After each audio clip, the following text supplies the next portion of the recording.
His goal, Peter, is to bring this war to an end. Period. There has been ongoing fighting on both sides. It is World War I style trench warfare. His frustration with President Zelensky is that you've heard is multifold. One, there needs to be a deep appreciation for what the American people, what the American taxpayer, what President Trump did in his first term, and what we've done since. So some of the rhetoric coming out of Kyiv, frankly, and insults to President Trump were unacceptable, number one. Number two, our own Secretary of Treasury personally made the trip to offer the Ukrainians what can only be described as a historic opportunity.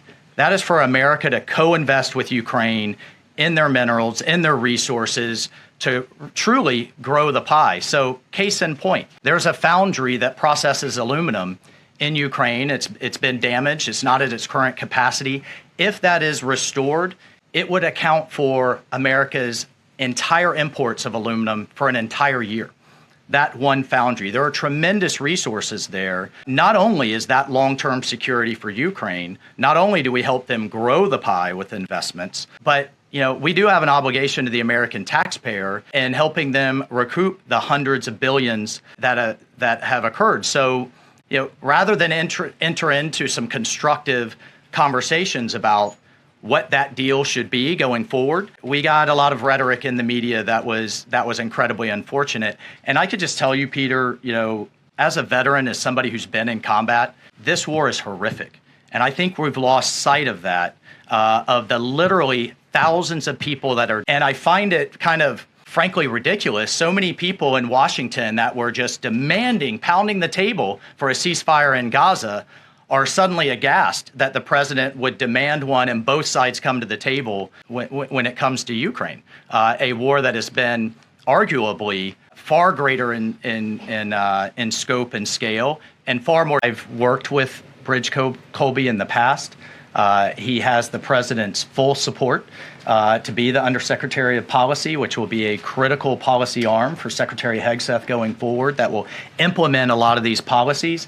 And really, that's been to the extent of it. I think there's been a lot of kind of, breathless,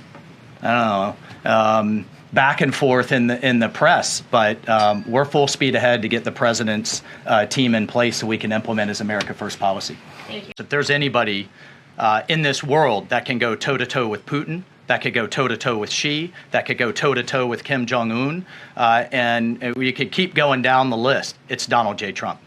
He is the deal maker in chief. There is no question that he is the commander in chief. And I, for one, and I think all Americans and around the world should have no doubt about his ability to not only handle Putin, but to handle the complexity of driving this war to an end. And then on your first piece on Europe, I'll take you back to 2014. You're right, there was a lot of hand-wringing in Europe and not a lot of action. There's also a lot of hand-wringing here in Washington under the Obama administration and not a lot of action. They literally threw blankets at the problem. And so I'll remind everyone that Putin had some type of conflict, invasion, or issue with their neighbor under President Bush with Georgia, under President Obama with Ukraine 2014, not under President Trump 45, and again with President Biden in 2022. The war should have been deterred. The war should have never happened, and I have no doubt it would not have happened under President Trump and will stop under President Trump.